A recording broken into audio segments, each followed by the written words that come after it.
Today, we're going to go through how the enzyme tyrosinase can be used to treat wastewaters that have been contaminated with phenol. There are several uses in industries.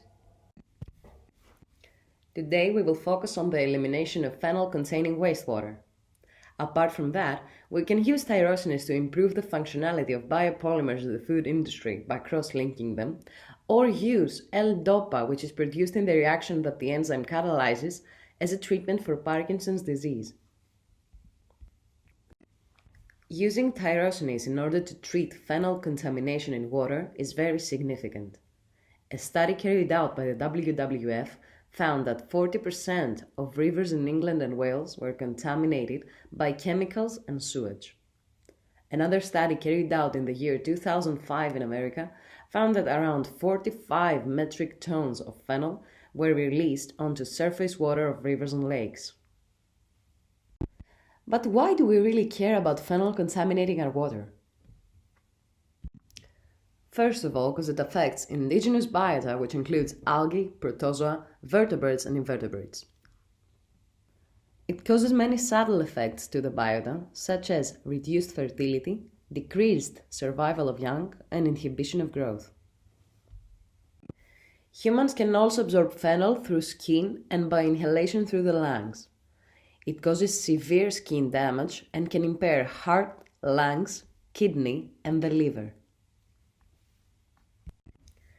Tyrosinase can solve this problem. It can oxidize these phenols into insoluble products that can be eliminated by precipitation or filtration.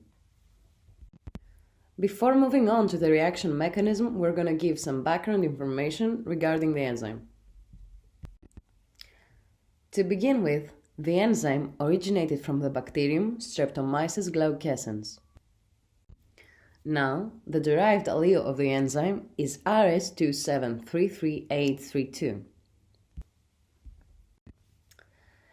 It is a monooxygenase enzyme and it catalyzes part of the melanin biosynthesis pathway.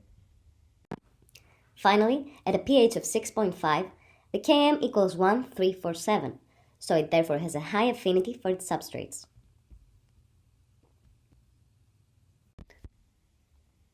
Now on to the mechanism.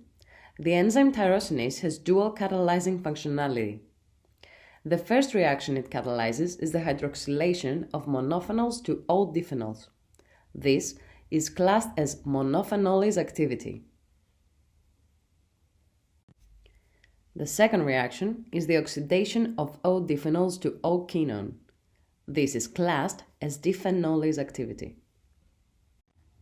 If we were to use tyrosinase for the elimination of phenol-containing water, we would need to find a method to produce it on a large scale.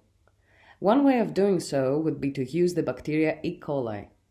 First, the TYR gene is cloned from DNA of the Streptomyces glaucescens using trisol reagent. Then, genes are amplified using PCR. N-del and X-hole restriction enzymes are used to insert the DNA into a plasmid. The plasmid used is PMFUPT, containing a marker showing ampicillin resistance. The E. coli is then heat shocked. This is done to encourage uptake of plasmid. The colonies containing this plasmid are then selected using ampicillin and agar plates. Gene expression is then induced with IPTG. Now on to how the tyrosinase can be extracted and isolated from the E. coli.